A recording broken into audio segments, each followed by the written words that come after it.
आम्ही निवडणुकीत पराभूत झालो तरी जनतेशी असलेली नाळ तोडणार नाही. जनहितासाठी चळवळीतून सत्ताधाऱ्यांवरती अंकुश ठेवू असं मत ठाकरे शिवसेना जिल्हा कार्यकारिणी सदस्य संदीप सरवणकर यांनी व्यक्त केलं आहे.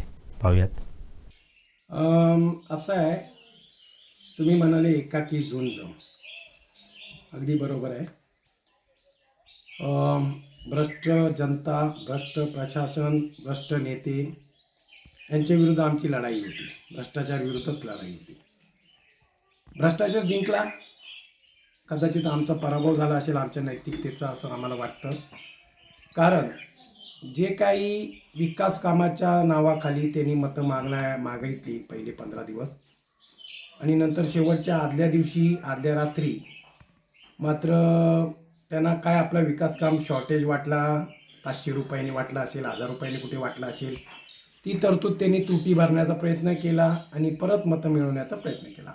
ही विकासावरची लढाई झाली नाही. फक्त मला ह्या माध्यमातून एक भीती अनावत वाटते की विरोध संपवण्याचा जो प्रयत्न सत्ताधाऱ्यांकडनं झाला, तो विरोध म्हणजे एवढ्यासाठीच होता की कुठेही कुठल्याही हाऊसमध्ये एक थोडी मजबूत असू नये, जी आपल्या भ्रष्टाचाराविरुद्ध, आपण केलेल्या अपकृत्याविरुद्ध किंवा आपण केलेल्या कोणत्याही गैरव्यवहाराविरुद्ध त्या ठिकाणी बोलायला उपलब्ध राहिली नाही पाहिजे. त्यासाठी त्यांनी त्याच मार्गाने जनतेची तोंड गप्प करण्यासाठी किंवा नेत्यांची विरोधी नेत्यांची तोंड गप्प करण्यासाठी जनतेला एक भ्रष्ट मार्गाने, भ्रष्ट म्हणजे बुद्धिभ्रष्ट करून टाकली त्यांची. वेगवेगळ्या अमिषाने जर आदल्या रात्री तुटी भरून काढली 500-1000 रुपयाची, ती त्यांच्यातनं त्यांनी सत्ता मिळवली आहे. त्यामुळे आम्हाला कॉपी करून पास झालेल्या किंवा मेरिटमध्ये आलेल्या मुलाचं कौतुक करावं असं वाटत नसलं तरी पण आम्ही जे आता विजयी झाले, ज्या परिस्थितीत विजयी झाले, ते आम्ही मान्य करतो आणि त्यांचं अभिनंदन करतो. पुढील भूमिका कशी असणार आहे ठाकरे शिवसेनेची? उद्धव बाळासाहेब ठाकरे पक्ष म्हणजे ज्यांचा ओरिजिनल DNA आहे, बाळासाहेब ठाकरे यांच्या विचारांचा DNA घेऊन चाललेला पक्ष आहे. 80% समाजसेवा आणि 20% राजकारण. आता आम्ही 20% पेक्षा आम्ही 10% जरी आलो किंवा 5% जरी आलं तरी आमची समाजकारण वाढत जाईल. पर्सेंटेजमधलं 95% आम्ही समाजकारण करू शकतो. 90% आलो, 10% आलो असेल तर 90% समाजकारण करू शकतो आणि 10% राजकारण करू शकतो. आमचं समाजकारण हे राहणार आहे. शिवसेने उद्धव बाळासाहेब ठाकरे या पक्षाशिवाय कुठलाही पर्याय मराठी माणसासाठी, म्हणजे जे कोकणस्थ लोक आहेत, ही संपूर्ण मनी ऑर्डरवर आजही मुंबईच्या जिवंत आहे. मुंबईवरनं येणाऱ्या सपोर्टवर जिवंत आहे. त्यांची मुलं तिथे नोकरी धंद्यासाठी असतात. त्यांना प्रोटेक्ट करण्याचं काम ही संघटनाच करणार आहे. हा दुवा आहे. वैभववाडीत असलेली शिवसेना संघटना, तिकड मुंबईत असलेली शिवसेना संघटना, पुण्यात असलेली शिवसेना संघटना, शहरात असलेली शिवसेना संघटना, हे एकमेकांशी समन्वय साधत राहणार. इकडनं ह्या ग्रामस्थांची जी मुलं तिथे भवितव्यासाठी गेलेली आहेत, कारण इथे काही भवितव्य नाही, संपूर्णपणे बेजगारीत नंबर 1 असलेला हा जिल्हा आहे.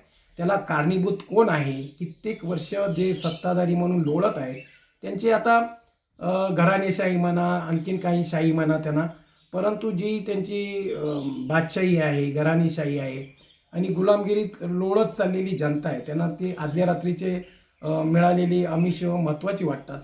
आणि मग त्यांना तेच लोक पुन्हा आवडत असतील तर त्यांच्या नशिबी आहे तेच भवितव्य राहणार. मुलं बेजगोरात कायम स्वरूपात राहणार.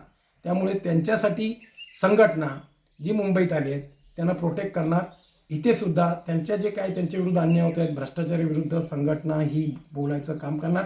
फक्त हाऊसमध्ये न जाता चळवळीच्या माध्यमातून करणार. आमची ही धोरणं असणार. आपण जर पाहिलं तर सिंधुदुर्गात जिथे जिथे ठाकरे शिवसेनेचे नेतृत्व ठामपणे उभं राहिलं, म्हणजे उदाहरणार्थ आपण कुडाळ मालवण मतदारसंघाचा जर विचार केला तर वैभव नाईक त्या ठिकाणी अगदी प्रामुख्याने त्या भागात लक्ष देऊन होते.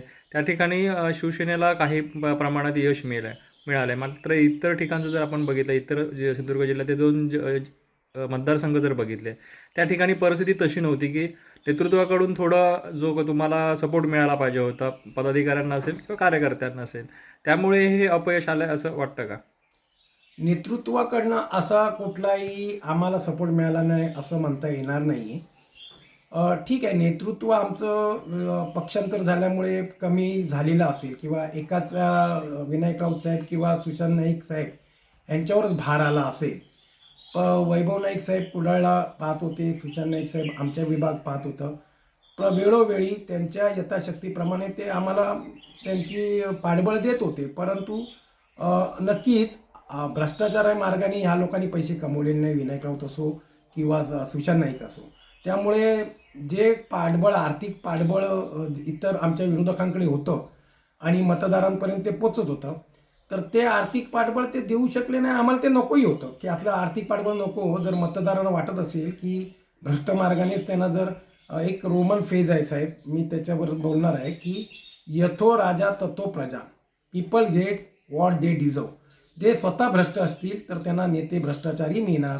त्यांचे रस्ते असतील, त्यांचं जलजीवन असेल, त्यांचं शालेय शिक्षण असेल, त्यांचं आरोग्य व्यवस्था असेल, त्यांची वाहतूक व्यवस्था असेल, ह्याच्यामध्ये त्यांना भ्रष्टाचारातनं त्यांची फळं भोगावी लागणार. जनतेने जे काय आता निवड केलेली आहे त्या भ्रष्टाचारा मार्गाने, त्या भ्रष्ट झालेल्या मार्गाने, स्वतः भ्रष्ट झालेल्या मार्गाने त्यांनी त्यांचे जे प्रतिनिधी आणलेले आहेत त्याची त्यांना फळं मिळतील. परंतु आम्ही त्यांना ती फळं कशी कडू न लागता गोड होतील यासाठी विरोधक म्हणून चळवळीच्या मार्गाने त्यांना रोखण्याचा प्रयत्न करू. त्यांच्या ज्या लाठी आहेत त्या आमच्या दगडावर येऊन आपटतील आणि पुन्हा जातील. भ्रष्टाचाराच्या लाठी पुन्हा न्यायचा प्रयत्न करू.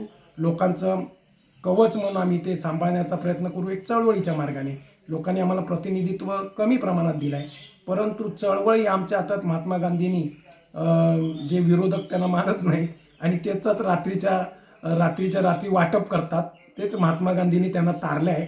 परंतु ते महात्मा गांधींच्या विचारांना मानत नाही, फक्त महात्मा गांधींच्या फोटोला मानतात, ते प्रिंट झालेल्या नोटांना मानतात, परंतु त्या विचारांना मानत नाहीत. त्याच विचाराच्या चळवळीने आम्ही आता विरोधक म्हणून ह्या सगळ्या भ्रष्टाचार मार्गावर जनजीवन असेल, त्यांचं जलजीवन असेल, त्यांच्या योजना असतील, त्यांच्या असफल झालेल्या योजना असतील, त्यांचा मार्गामार्गात झालेला भ्रष्टाचार असेल, वाहतुकीचं असेल, आरोग्यात असेल, शैक्षणिक विभागात असेल, सर्वीकडनं अगदी धरण प्रकल्पात असेल, या सगळ्या ठिकाणी जे जो चालला आहे तो चळवळीच्या माध्यमातून आम्ही लोकांसाठी समाजकारण म्हणून पुढे येऊन ते उभारू आणि लोकांचं कवच बनण्याचं काम शिवसेना उद्धव बाळासाहेब ठाकरे पक्ष बनेल.